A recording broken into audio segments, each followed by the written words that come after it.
What's up? What it do? Cyber World. It's your girl, the one and only Ash Brown. And this is the Ash Brown Uncensored Show. On this program, I talk a little bit about everything. It may be pop culture related, but it's probably Ash Brown related. Just like today's topic. All right, so I was up and doing my thing this morning, and a couple of things crossed my mind. You know, a lot of times people will ask me, or we'll get on the topic of toxic friends and people that mean you no good, and we don't get enough time to talk about the people that life happens to, and there's no falling out.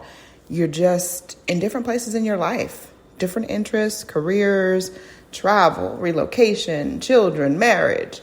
There is so much stuff that happens in life that is bigger than just someone just not liking you anymore.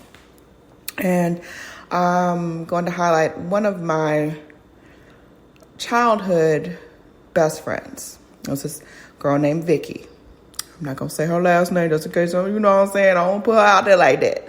But me and Vicky met in middle school, and we were just like inseparable. That was my number. That was my ace. That was totally my ace.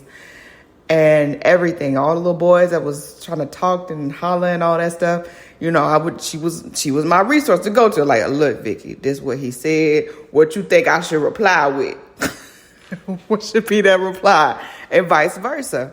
So she was my bestie. So much so, like, when we went off to college, we went off to the same school, and we were roommates. And in that year, I decided that school was not for me. It was absolutely not for me. There was just a lot of craziness going on, and I was just over that school altogether. And I transferred to another school that following school year. And, you know, that connection and bond that we had since we were like little girls, it kind of started to diminish because we were in different schools. We were making new friends. We were going places and having different life experiences. We kept the connection for the longest until it just gradually just started to just be really distant. And there wasn't anything that she did or I did or anything like that.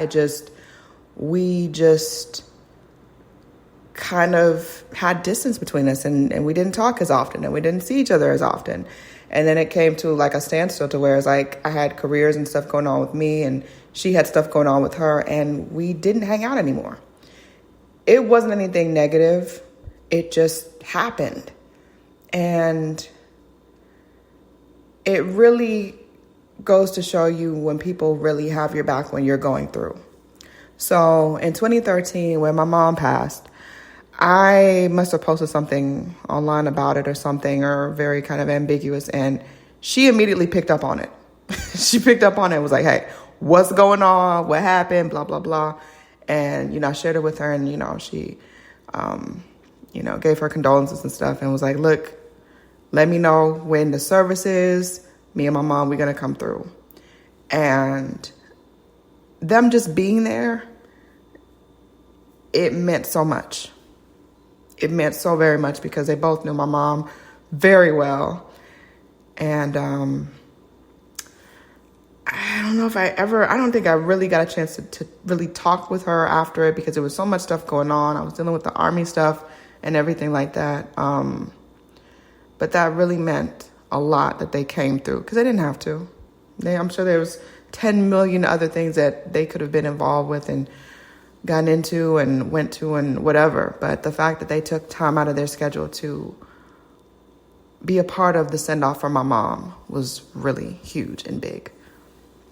And life goes on.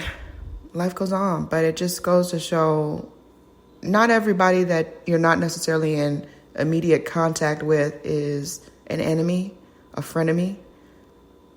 Life just happens sometimes. And distance is created. And it's not for anyone else's doing. That's the way that it happens. So I say that to say, just be kind to people, especially the good people that have held you down and been there for you. Be kind. Say thank you. reach a hand back out and just really appreciate them, because that's time and effort that they didn't have to give you. They didn't. And I just want to take this time to say thank you to Vicky and her mom and everybody else that was there unselfishly and went to be a support to me and my family in that time. Because while I was super grateful in that time and everything, it took me years and years and years and years upon years to really deal with my grief and to really understand what grieving was, like real grieving. And I thought about that today, and I just want to say thank you. And that's pretty much it. It's pretty much the gist of it. But yeah, y'all, it's always good energy, good vibes. I appreciate each and every one of you guys for all of your love and support. It makes a huge difference. So thank you for supporting me in the movement, which is Ash Said It. And who knows, this summer maybe some newness coming. Some newness is on the way. We got some new things in the works. So we'll see how that goes. But I love you guys. Have a great, prosperous, purposeful, and peaceful week. Claiming that for you.